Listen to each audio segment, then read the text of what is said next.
Welcome in AK study. मैं हूं अरुण कुमार यादव और इस वीडियो में हम देखेंगे क्लास 8th की प्रश्नावली 2.4 के क्वेश्चन नंबर 6 से लेके 10 तक का सॉल्यूशन। और इससे पहले की सभी वीडियोस के लिंक आपको मिल जाएंगे इस वीडियो के डिस्क्रिप्शन में, तो वहां से आप उनको देख सकते हैं। क्वेश्चन नंबर 5 तक हमने पिछले वीडियो में किया था, तो यहाँ पर मैं शुरू कर रहा हूँ क्वेश्चन नंबर 6 से। ठीक है, तो जो क्वेश्चन नंबर 6 है इसमें हमसे बोला गया है महौली गाँव में एक तंग आयताकार भूखंड विद्यालय बनाने के लिए सुरक्षित है। इस भूखंड की लंबाई और चौड़ाई में 11:4 का अनुपात है। गांव पंचायत को इस भूखंड की बाढ़ कराने में 100 रुपये प्रति मीटर की दर से 75,000 रुपये व्यय करने होंगे। भूखंड की माप ज्ञात कीजिए। ठीक है, मतलब देखो यहाँ पर क्या बोला गया है कि यहाँ पर एक आयताकार भूखंड है यानी ज़मीन का टुकड़ा है। ठीक है, और ये विद्यालय बनाने के लिए सुरक्षित रखा गया है। ठीक, और इसकी लंबाई और चौड़ाई जो है, ठीक है, इसकी लंबाई और इसकी चौड़ाई उसका अनुपात हमें बताया गया है 11:4। 11:4 का क्या मतलब हुआ? इसका मतलब हुआ कि जो लंबाई है अगर वो x का 11 गुना है, ठीक है ना, x मान लेते हैं कुछ है, x का 11 गुना अगर लंबाई है तो जो इसकी चौड़ाई होगी वो इस x का 4 गुना हो जाएगा। ये कहने का मतलब है 11:4 का। ठीक है, तो 11:4 का मतलब क्या हुआ? लंबाई अगर x का 11 गुना है तो चौड़ाई उसी x का 4 गुना हो जाएगा। ठीक, यहाँ पर हम पहले जो हमने यहाँ पर लिखा है इसको यहाँ पर लिख लेंगे। ठीक है, तो जो पहले मैंने माना है इसको मैं यहाँ पर पहले लिख लेता हूँ। मैंने यहाँ पे लिखा माना लंबाई। ठीक है, माना लंबाई कितनी है? 11x है, तो चौड़ाई कितनी हो जाएगी? तो चौड़ाई हो जाएगी 4x, क्योंकि लंबाई और चौड़ाई का अनुपात 11:4 है। ठीक, अब देखो, अब यहाँ पर जो पंचायत पैसा खर्च करती है वो इसको बाड़ लगाने में करती है, मतलब चारों ओर से इसका घिराव करती है। ठीक, तो घिराव करने के लिए कितना लंबा घिराव करना पड़ेगा? जितना इसका परिमाप होगा। भाई परिमाप का क्या मतलब होता है? चारों ओर का माप, यानी चारों ओर की लंबाई को जोड़ लो, वही आएगा परिमाप। तो अगर आपको यहाँ पे बाड़ लगानी होगी तो आप चारों ओर से घिराव करोगे, तो पहले आप सोचोगे कितना लंबा घिराव करना है, कितना लंबा बाड़ लगाना है, तो उसके लिए हमें पहले परिमाप निकालना पड़ेगा। तो यहाँ पे हम लिखेंगे परिमाप बराबर, ठीक है, आयत का परिमाप आप जानते हैं 2, ब्रैकेट के अंदर क्या आता है? लंबाई जमा में क्या आता है? चौड़ाई। ठीक, तो ये आयत का परिमाप होता है भाई। तो यहाँ से कितना हो जाएगा? 2, लंबाई की वैल्यू कितनी है? 11x, तो लंबाई की जगह 11x आ जाएगा। चौड़ाई की वैल्यू है 4x, तो यहाँ पर 4x आ जाएगा। बराबर कितना है? 2, 11x और 4x। ठीक है, 11 जमा में 4 कितना? 15, तो 11x जमा 4x कितना हो गया? 15x हो गया। 2 से गुणा करोगे, 2 गुणे 15, तो 15 दूनी 30x। ठीक है, ये क्या आया? ये आया परिमाप। किसका परिमाप? जो आयताकार भूखंड था विद्यालय के लिए, ठीक है, उसका परिमाप आ गया 30x। ठीक, अब जब इतना हो गया, अब इसके बाद देखो, हमसे बोला गया था कि जो टोटल व्यय है, टोटल खर्चा जो आया था, ठीक है, जो टोटल खर्चा आया था बाड़ लगवाने में वो कितना था? वो था 75,000। ठीक है ना, जो टोटल व्यय था ये कितना था? 75,000। तो यहाँ पर हम लिखेंगे कुल व्यय। ठीक है, जो टोटल खर्चा आया था वो कितना आया था? 75,000 रुपये। ठीक है, टोटल खर्चा इतना आया था। अब आप थोड़ा सा दिमाग लगाओ कि ये खर्चा कैसे आएगा।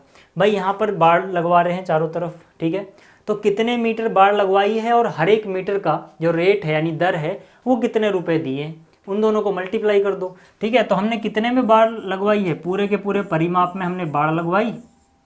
ठीक है, इतना लंबा बाड़ लगा, और इनटू में रेट, चाहे रेट लिखो या दर लिखो एक ही बात है, मतलब किस रेट से पैसे दिए। फॉर एग्जांपल जैसे आप समझो कि मान लो आपने, ठीक है, आपने मान लो 3 मीटर में बाड़ लगवाई। ठीक है, ये एग्जांपल दे रहा हूँ ऐसे ही, और हर मीटर के लिए आपको 100 रुपये देने पड़ रहे हैं, तो टोटल व्यय कितना हो जाएगा? 100 गुणा 3 यानी 300 रुपये हो जाएगा। मतलब टोटल जो खर्चा आ रहा है आपका वो कैसे आ रहा है? भाई कितने मीटर में आप बाड़ लगवा रहे हो और हर एक मीटर का रेट क्या दे रहे हो, यानी कि जो भी लंबाई है बाड़ लगवाने की और जो रेट है वहाँ का, यानी दर है।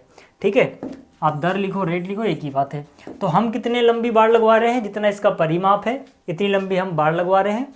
किस रेट से पैसा दे रहे हैं वो रेट गुणा कर देंगे, टोटल पैसा आ जाएगा। तो टोटल रुपए कितने आए हैं? 75,000। ठीक है, तो ये आपको समझ में आ गया होगा कि कुल व्यय को मैंने कुल व्यय को मैंने परिमाप गुणा रेट क्यों लिखा। ठीक है, तो परिमाप तो हमें पता है, परिमाप तो हमें पता है कितने x है, परिमाप हमें पता है 30x है, तो परिमाप की जगह कितना आ जाएगा 30x आ जाएगा, गुणा रेट भी हमें पता है। ठीक है, जो रेट है यानी कि दर जो है वो क्या है 100 रुपये प्रति मीटर, यानी कि हर एक मीटर के लिए 100 रुपये लगते हैं। तो हम क्या करेंगे, हम यहाँ पर रेट की जगह लिख देंगे 100 रुपये प्रति मीटर है भाई, और बराबर कितना है, बराबर है 75,000। ठीक है, इतना हो गया। अब यहाँ से हमें क्या करना है, x की वैल्यू निकालनी है भाई। x की वैल्यू क्या होगी, देखो 75,000 अपनी जगह रहेगा, ठीक है ना, 75,000 तो अपनी जगह रहेगा। जो 30 है और 100 है ये ऊपर गुणा में है तो नीचे चले जाएंगे। ठीक है, ऊपर से कहाँ चले जाएंगे, नीचे। ठीक है, ये x के साथ थे तो ये नीचे चले जाएंगे। तो यहाँ से क्या होगा, 2 शून्य से 2 शून्य काट दो, फिर 1 से 1 काट दो, कितना बचा 75 डिवाइड बाई 3। ठीक है, तो हमारे पास क्या बचा हुआ यहाँ पे, हमारे पास यहाँ बच गया 75 डिवाइड बाई 3। 75 को 3 से भाग करोगे 25 आ जाएगा, कितना आ जाएगा 25। तो यहाँ से मैं कह सकता हूँ, ठीक है, अब इसको मिटा देता हूँ समझाने के लिए था। तो यहाँ से मैं कह सकता हूँ कि x बराबर क्या बचा है 75 डिवाइड बाई 3, 75 डिवाइड बाई 3 काटोगे तो कितना हो जाएगा 25, 3 से भाग करके देख लेना। x की वैल्यू क्या आ गई 25 आ गई। हमसे क्या पूछा गया था, भूखंड की माप डायमेंशन यानी लंबाई और चौड़ाई बताओ। तो ठीक है बता देते हैं, लंबाई जो है वो 11x है। ठीक है, लंबाई कितनी है, लंबाई है 11x। ठीक है, और एक x की वैल्यू 25 है। अगर एक x की वैल्यू 25 है तो 11 की वैल्यू 11 गुणा 25 हो जाएगी भाई। ठीक है, तो 25 को 1 से गुणा करो, 25 एकम 25, तो 25 का हो गया 5, हासिल गया 2। फिर 25 को 1 से 25 एकम 25 और 2 27। ठीक है, तो 25 और 2 जो हासिल गया था वो क्या हो गया 27, यानी कि 275 मीटर लंबाई आ गई। 275 मीटर क्या आ गई, लंबाई आ गई। चौड़ाई क्या होगी, चौड़ाई थी, ठीक है, जो हमारी चौड़ाई थी इस भूखंड की वो थी 4x। एक x की वैल्यू है 25। ठीक है, एक x की वैल्यू कितनी है 25, तो 25 को 4 से गुणा करते हैं कितना आता है 100 आता है, यानी कि जो 100 मीटर है वो इसकी चौड़ाई होगी। ठीक है, तो ये क्वेश्चन था क्वेश्चन नंबर 6। उम्मीद है आपको ये समझ में आया होगा, ज़्यादा कोई दिक्कत वाली बात थी नहीं इसमें। ठीक है, अगला क्वेश्चन देखते हैं। अब देखो जो क्वेश्चन नंबर 7 है इसमें हमसे बोला गया है हसन स्कूल वर्दी बनाने के लिए 2 प्रकार का कपड़ा खरीदता है। इसमें कमीज़ के कपड़े का भाव 50 रुपये प्रति मीटर तथा पतलून के कपड़े का भाव 90 रुपये प्रति मीटर है। वह कमीज़ के प्रत्येक 3 मीटर कपड़े के लिए, कमीज़ के प्रत्येक 3 मीटर कपड़े के लिए पतलून का 2 मीटर कपड़ा खरीदता है। वह इस कपड़े को क्रमशः 12% तथा 10% लाभ पर बेचकर 36,600 रुपये प्राप्त करता है। उसने पतलूनों के लिए कितना कपड़ा खरीदा। ठीक है, ये हमसे क्वेश्चन पूछा गया है। तो मतलब यहाँ पर कहानी ये है कि कपड़ा वो 2 तरह का खरीदता है। एक तरह के कपड़े से वो कमीज सिलवाएगा और दूसरे तरह के कपड़े से वो पतलून सिलवाएगा। कमीज वाला जो कपड़ा है उसका दाम है 50 रुपये प्रति मीटर और पतलून वाला जो कपड़ा है उसका दाम है 90 रुपये प्रति मीटर। क्वेश्चन में बोला गया है कि वह कमीज के प्रत्येक 3 मीटर के लिए पतलून का 2 मीटर कपड़ा खरीदता है। मतलब क्या, मतलब हमें ये बताया गया है कि जो कमीज वाला कपड़ा खरीदा उसका अनुपात अगर हम पतलून वाले कपड़े से निकालें तो हमारे पास आता है 3:2। ठीक है ना, क्योंकि वो जो कमीज है प्रत्येक 3 मीटर के लिए पतलून का वो 2 खरीदता है। कहने का मतलब है अगर उसने कमीज का 3x मीटर कपड़ा खरीदा होगा तो पतलून का उसने 2x मीटर कपड़ा खरीदा होगा, ये कहने का मतलब है यहाँ पर। ठीक है, और ये बोल रहा है कि वह उसे क्रमशः 12% और 10% का लाभ होता है। पहले 12% लिखा है, सवाल में पहले कमीज लिखा है, मतलब कमीज पे जो लाभ होता है वो 12% का है और पतलून वाले कपड़े पर जो लाभ होता है वो 10% का है, ये मतलब है कहने का। और टोटल जो बेचता है, टोटल विक्रय मूल्य है 36,600 रुपये का। हमें बताना है पतलून के लिए उसने कितना कपड़ा खरीदा। इतना सा क्वेश्चन है। ठीक है, चलो अब इसको करते हैं, कैसे करेंगे इसकी बात करते हैं। क्वेश्चन आपको समझ में आ गया होगा, थोड़ा छोटा करके यहाँ मैं रख देता हूँ अभी से। ठीक, चलो सबसे पहले हम क्या करेंगे, सबसे पहले जो भाव हमें दिया गया था ना वो लिख लेंगे हम। तो यहाँ पे हम लिखेंगे कमीज के कपड़े का भाव, पहले हम भाव लिख लेंगे जैसे मैंने भी बोला। कमीज के कपड़े का भाव कितना है 50 रुपये प्रति मीटर, ठीक है, ये कमीज के कपड़े का भाव है। इसी तरह से जो पतलून का कपड़ा है उसका भाव कितना है, ठीक है, मैं यहाँ पे लिख देता हूँ पतलून के कपड़े का भाव कितना है 90 रुपये प्रति मीटर, ठीक है। अब देखो, अब यहाँ पर क्या बोला गया था, यहाँ पे बोला गया था कि वो प्रत्येक 3 मीटर कपड़े के लिए, कमीज के कपड़े के लिए पतलून का 2 मीटर खरीदता है, यानी कि वो 3:2 था। तो यहाँ पे हम क्या बोलेंगे, हम बोलेंगे माना, ठीक है, हम यहाँ पे बोलेंगे माना कमीज का कुल कपड़ा, ठीक है, कमीज के लिए वो जो कुल कपड़ा खरीदता है वो कितना है, अगर वो मान लो 3x है, अगर वो 3x है तो पतलून का कितना हो जाएगा, तो पतलून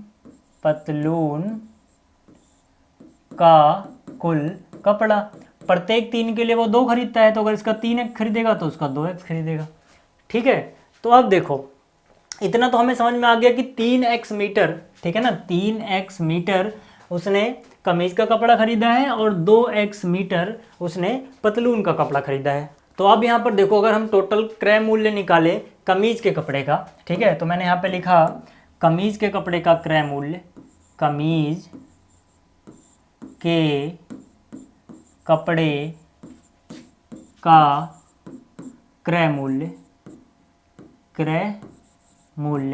कितना हो जाएगा भाई। कमीज उसने टोटल कितने रुपए में खरीदी होगी, ध्यान से देखो, हर एक मीटर के लिए उसे 50 रुपये देने पड़ेंगे भाई, क्योंकि जो दाम है वो 50 रुपये है, और वो अगर 1 मीटर खरीदेगा तो 50 गुणा 1, 2 मीटर खरीदेगा तो 50 गुणे 2, 100 रुपये में खरीदेगा, 3 मीटर खरीदेगा तो 50 गुणे 3। इसी तरह से उसने खरीदा कितना 3x मीटर, 1 मीटर का दाम है 50 रुपये, वो टोटल खरीदता है 3x मीटर, यानी टोटल हो जाएगा 50 × 150 और x, यानी कि वो 150x मीटर, ठीक है, 150x रुपये क्या करता है, कमीज खरीदने में लगा देता है। और इसी तरह से पतलून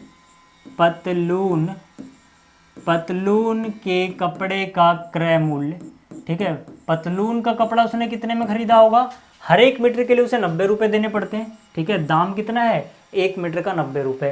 कितने मीटर पतलून खरीदता है वो, 2x मीटर पतलून खरीदता है, तो यानी कि 90 दूनी कितना हो गया 180x। इतने रुपए में तो उसने क्या खरीदा, पतलून का कपड़ा खरीदा, इतने रुपए में उसने पतलून का कपड़ा खरीदा, ठीक। इसको छोटा कर देते हैं, अभी क्वेश्चन आपको पता लग गया होगा, बाद में जब देखना होगा तो देख लेंगे। अब देखो, अब इसके बाद कुल क्रय मूल्य कितना आया भाई, कुल क्रय मूल्य कितना आया, कुल क्रय मूल्य मतलब टोटल उसने कितने में खरीदा भाई, टोटल कैसे खरीदेगा, 150x कहाँ लगा दिया उसने, कमीज खरीदने में, 180x रुपये कहाँ लगा दिया, पतलून खरीदने में, तो कुल कितना हो गया, दोनों को जोड़ लो, 0 8 5 13 का 3 हासिल 1 और 1 2 और 1 3, यानी कि टोटल 330x रुपये लग गए उसका कुल चीज़ों को खरीदने में, कुल क्रय मूल्य, ठीक है, इतना हो गया। अब इसके बाद हम क्या करेंगे, इसके बाद हम लाभ निकालेंगे भाई, ठीक है। तो यहाँ पे मैंने लिखा कमीज पर लाभ,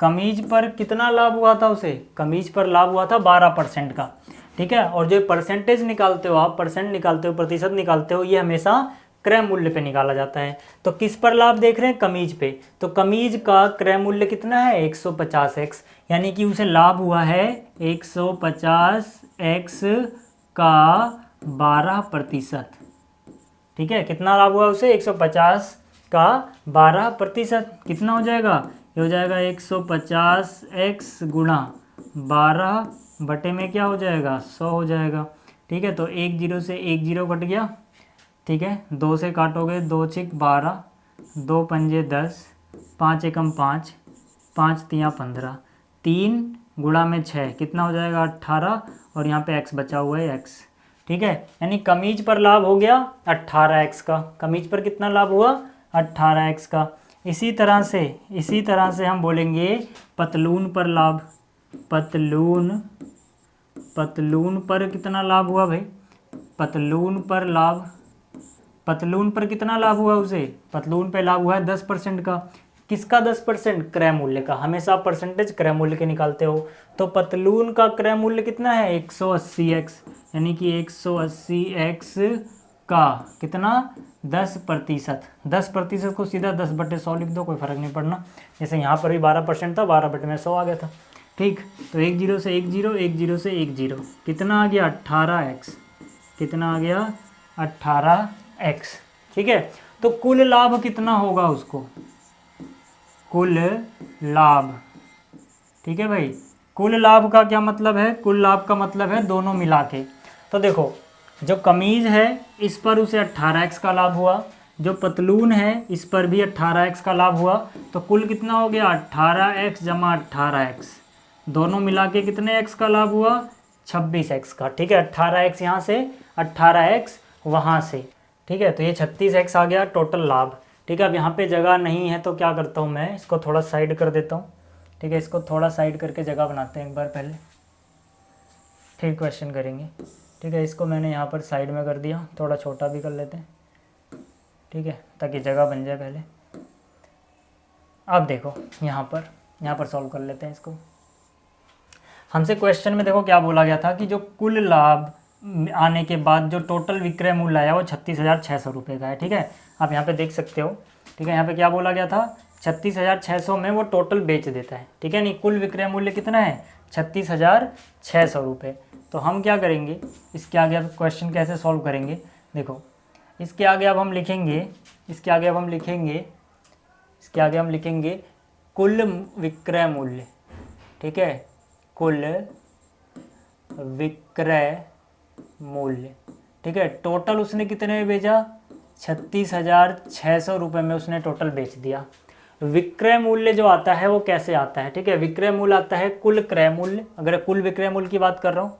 ठीक है, तो यहाँ पे लिखेंगे कुल क्रय मूल्य प्लस में कुल लाभ।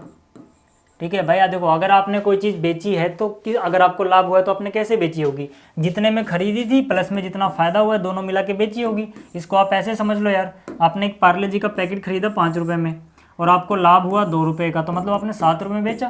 भाई 5 रुपये में खरीदा था, 7 रुपये में बेचोगे तभी तो 2 रुपये का फ़ायदा होगा। तो इसका मतलब क्या है कि जितने में आप बेच रहे हो वो कैसे आएगा? वो आएगा आपने खरीदा कितने में था और आपको फ़ायदा कितना हुआ है, अगर फ़ायदा हुआ है तो। ठीक है, तो यहाँ पर इसे फ़ायदा हो रहा है तो हम बोलेंगे जितने में खरीदा था और जो फ़ायदा हुआ वो मिला के उसने बेचा होगा। तो बेचा कितना है इसने? 36,600 रुपये में। ठीक है, और कुल क्रय मूल्य मैंने यहाँ पे लिखा हुआ है। ठीक है, 150x में तो इसने कमीज खरीदी थी और 180 में इसने पतलून खरीदी थी। कुल क्रय मूल्य कितना आया था दोनों को जोड़ के? 330x। तो कुल क्रय मूल्य कितना हो गया? 330x प्लस में लाभ, कुल लाभ की बात कर रहे हैं। कुल लाभ कितना आया है? 36x। ठीक है भाई, तो कुल लाभ हो गया 36x बराबर कितना? 36,600। ठीक है, 330 और 36 जोड़ दो, कितना हो जाएगा? 366x बराबर कितना है? 36,600। x की वैल्यू निकालोगे तो कितना हो जाएगा? 36,600 और ये जो 366 है ये भाग में चला जाएगा यहाँ पर। ठीक है, अब इससे इसको काट लो। ठीक है, 3 6 6 से 3 6 6 एक बार कट गया, 2 0 है तो 2 0 लगा दो। मतलब x की वैल्यू कितनी आ गई? 100। x की वैल्यू कितनी आ गई? 100। हमसे क्या पूछा गया था? हमसे पूछा गया था पतलून का कपड़ा कितने मीटर खरीदा है वो बताओ। सिर्फ पतलून का बताना है। पतलून का हमने कितना माना था? पतलून का कपड़ा हमने माना था 2x मीटर। कितने मीटर माना था? 2x metre. तो हम बोलेंगे यहाँ पे पतलून का कपड़ा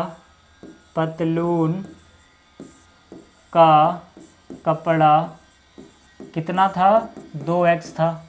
1x की वैल्यू 100 आई है तो 2 गुणा में x की वैल्यू 100, कितना हो गया? 200 मीटर। यानी कि पतलून का कपड़ा उसने 200 मीटर खरीदा था। अब देखो जो क्वेश्चन नंबर 8 है, इसमें क्या बोला गया है? इसमें बोला गया है हिरणों के एक झुंड का आधा भाग मैदान में चल रहा है, शेष का 3/4 पड़ोस में ही खेल कूद रहा है, शेष बचे 9 हिरण एक तालाब में पानी पी रहे हैं, झुंड में हिरणों की संख्या ज्ञात कीजिए। कहने का क्या मतलब है? देखो, इस क्वेश्चन को आपको एक सिंपली डायग्राम से समझाता हूँ।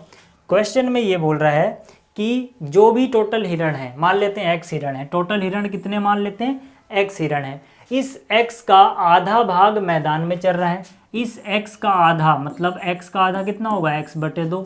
ये मैदान में चल रहे हैं, जो शेष बच गए, भाई आधा इधर आ गया तो आधा ही बचा होगा, शेष कितना बचा होगा, आधा। आधा इधर है तो आधा बच गया होगा। जो ये शेष बच गए इनका 3/4, यानी इस आधे का 3/4 मतलब 3/4, ठीक है ना। इसका 3/4 क्या कर रहा है, इसका 3/4 पड़ोस में खेल कूद रहा है। और इसके अलावा जो शेष बच गए वो 9 हिरण है, ठीक है। ये 9 हिरण तालाब में पानी पी रहे हैं, ठीक है। ये क्वेश्चन है। अब ये हमें सॉल्व करना है कि टोटल हिरण कितने हैं। तो यहाँ पे हम क्या लिखेंगे, देखो जैसे यहाँ पे किया, ठीक है, उसी चीज़ को हम यहाँ करके कैसे दिखाएंगे। हम यहाँ लिखेंगे माना कुल हिरण, ठीक है। सबसे पहले क्या लिखेंगे, माना कुल हिरण, ठीक। तो मैंने यहाँ पे लिखा माना कुल हिरण, ठीक। माना कुल हिरण या फिर कुल हिरणों की संख्या कितनी हो गई, x हो गई। अब यहाँ पर आधा कहाँ चला गया, मैदान में चरने, तो हम बोलेंगे मैदान में चरने वाले हिरण, ठीक है। जो मैदान में चर रहे हैं वो कितने हैं, वो इस x का आधा है, ठीक है, वो इस x का आधा है, ठीक। और अगला क्या है, शेष का 3/4 खेल कूद रहा है, तो हम बोलेंगे शेष या फिर हम बोलेंगे खेलने वाले। हम क्या बोलेंगे, खेलने वाले हिरण। जो हिरण खेल रहे हैं, ठीक है, वो कितने हैं, शेष कितने हो गए, x यहाँ पे था, x का आधा तो यहाँ चला गया, शेष कितने बचे, x का आधा ही बचेगा, आधा आधा तभी तो पूरा होगा। तो ये इसका 3/4 है, ठीक है। जो खेलने वाले हिरण हैं, जो खेल कूद रहे हैं, वो शेष का 3/4 है। टोटल था x का आधा इधर चला गया तो x का आधा शेष बचा, इसका 3/4। इसका 3/4 कितना हो जाएगा, 3 गुणे x कितना, 3x, और 4 दूनी कितना, 8, ठीक है। इसके बाद जो तालाब में पानी पी रहे हैं वो कितने हिरण हैं, यानी शेष हिरण जो बच गए, ठीक है। इसके बाद जो शेष हिरण बच गए वो तालाब में पानी पी रहे हैं, वो कितने हैं, वो 9 है, ठीक है। वो कितने हैं, 9 है। तो शेष हिरण ये 9 कैसे आया होगा, तो आप खुद दिमाग लगाओ, शेष हिरण कैसे बचेंगे। यहाँ पर देखो टोटल हिरण x थे, x में से x/2 कहाँ चले गए, चरने, ठीक है। जो इसका आधा बचा उसका 3/4 कहाँ चले गए, खेलने कूदने, ठीक है। इसके अलावा जो बच गए वो 9 है। अब ये 9 कैसे बचेंगे, टोटल में से जो इधर उधर चले गए उनको हटा दो। भाई जो टोटल x थे उसमें जो चरने और खेलने चले गए उनको हटा दो, बाकी के बच जाएंगे ना। तो वही हमें यहाँ पे करना है। हम क्या करेंगे, हम कहेंगे भाई जो कुल हिरण थे वो तो x थे, शेष हिरण कैसे बचेंगे, कुल हिरण x थे, इसमें से जो इधर उधर चले गए उनको घटा दो, शेष बच जाएंगे। इधर उधर कितने गए, सबसे पहले मैदान में चरने चले गए x/2, यानी x का आधा मैदान में चरने चला गया, और 3x/8 कहाँ चला गया, खेलने चला गया, इसको भी हटा दो, ठीक है। 3x/8 माइनस बाहर लगा रखा है इसलिए ब्रैकेट में इनको जोड़ रहा हूँ, ठीक है, मतलब माइनस दोनों के लिए। देखो इतने चले गए चरने, इतने चले गए खेलने, जो बचे वही होंगे, टोटल में से ये घटा दो जो चले गए, और जो बचे हैं वो हमें बताया गया 9 है, ठीक है। इसको सॉल्व करो, आंसर आ जाएगा। तो सॉल्व कर लेते हैं, क्या दिक्कत है, x माइनस यहाँ पर क्या 2 और 8 का लघुत्तम 8 हो जाएगा। बहुत बार बता चुका हूँ कि जब दो नंबरों का लघुत्तम निकालना हो, छोटे वाले के पहाड़ में बड़ा वाला आता हो तो बड़ा वाला ही लघुत्तम हो जाता है। 2 के पहाड़ में 8 आता है तो 8 लघुत्तम हो जाएगा। 2 का पहाड़ा पढ़ेंगे, 8 में कितनी बार जाएगा, 2 चौक 8, 4 बार गया। 4 को x से गुणा करोगे 4x, 8 एकम 8 एक बार गया, 1 को 3x से गुणा करोगे 3x, बराबर में कितना हो जाएगा, बराबर में हो जाएगा 9। अब यहाँ जगह नहीं है तो यहाँ करते हैं, यहाँ क्या बचा हुआ है x माइनस, ठीक है, 4 और 3 7x बटे में क्या है 8, ठीक है ना, 4 3 7 बटे में 8, ठीक है, बराबर में कितना है 9। अब इसको इधर गुणा करते हैं, 8 गुणा x कितना हो जाएगा 8x, माइनस में क्या है 7x, सबके नीचे 8 आ जाएगा भाई जब इसको इससे गुणा कर दिया, बराबर में है 9। तो 8x में से 7x गया, 1x बचा, बटे में 8 है, बराबर में है 9।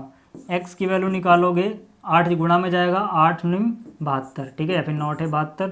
तो यहाँ से x की वैल्यू 72 आ गई। हमसे क्या पूछा गया था, कुल हिरण बताओ।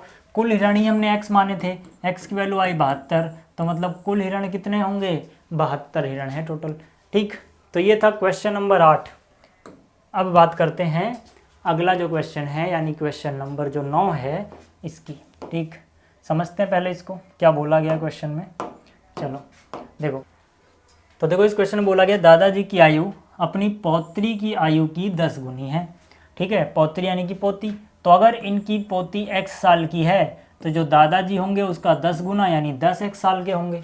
इसके आगे बोला गया यदि उनकी आयु पौत्री की आयु से 54 अधिक है तो दोनों की आयु ज्ञात कीजिए। मतलब जो दादाजी की आयु है वो उनकी पौत्री यानी पोती से 54 साल ज़्यादा है, हमें दोनों की आयु बतानी है। ठीक है, बहुत आसान सा क्वेश्चन है। ठीक है, यहाँ पे आ जाओ। देखो हम क्या लिखेंगे, माना पहले पोती की आयु मान लो, माना पौत्री की आयु, माना पौत्री की आयु कितनी मान ली, x वर्ष। ठीक है ना, पौत्री की आयु हमने क्या मानी, x वर्ष है।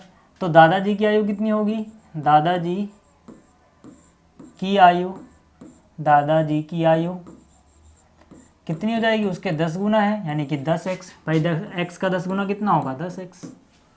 ठीक है, अब यहाँ से क्या बोला गया है कि भाई जो उनकी आयु है, उनकी मतलब जो दादाजी की आयु है वो पौत्री की आयु से 54 वर्ष अधिक है, यानी प्रश्न के हिसाब से, प्रश्नानुसार। ठीक है, प्रश्न के अनुसार क्या बोला गया है कि जो दादाजी की आयु है, दादाजी की आयु कितनी है, 10x। जो ये 10x है ये उनकी पोती यानी कि पौत्री जो है वो x जो वर्ष की है उससे 54 साल अधिक है।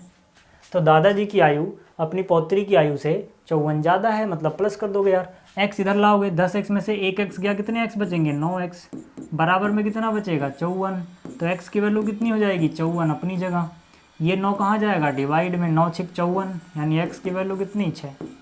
दोनों की आयु पूछी थी, तो जो पौत्री है, ठीक है, उसकी आयु कितनी थी, x थी, x की वैल्यू कितनी आ गई, 6, यानी वो 6 वर्ष की है।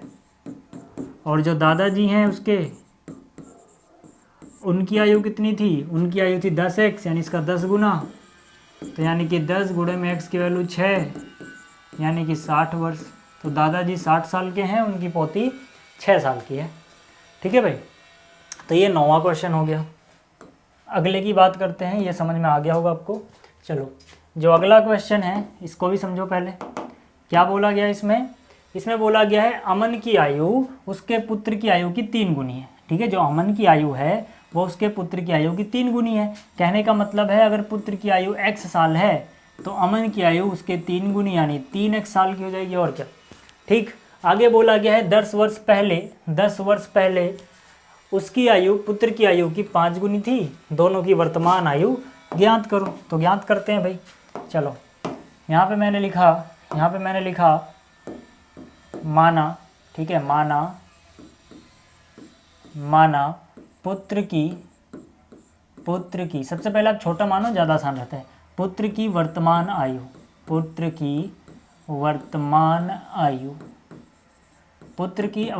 आयु हमने मान ली x वर्ष। ठीक है, तो जो अमन है उसकी आयु कितनी हो जाएगी, अमन की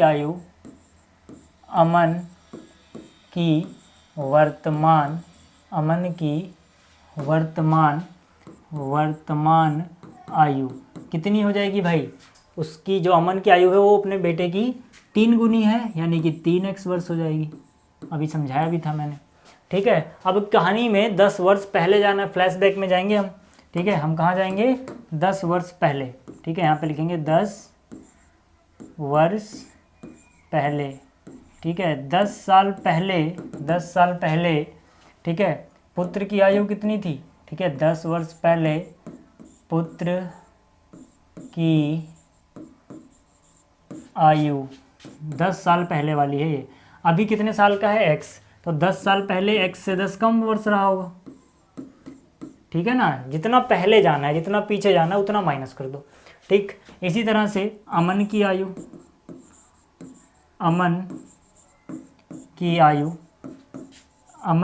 कितनी हो जाएगी भाई, अभी अमन कितने साल का है वर्तमान में, 3x साल का है, तो 10 साल पहले 10 कम कर दो।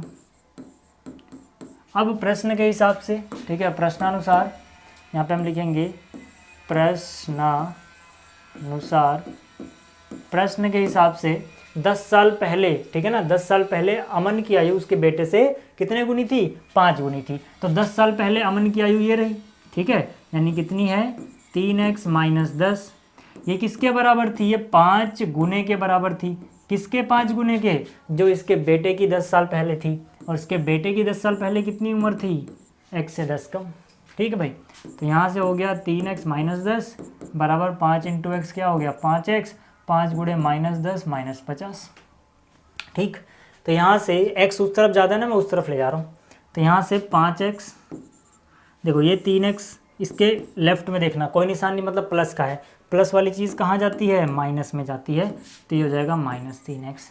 यहाँ पर क्या बचा हुआ है -10, ठीक है, ये निशान 10 के लिए है तो यहीं रहेगा, पर माइनस लगा हुआ है 50 के पहले, तो इधर ये प्लस में आएगा। माइनस वाली चीज़ कहाँ आती है, प्लस में आती है।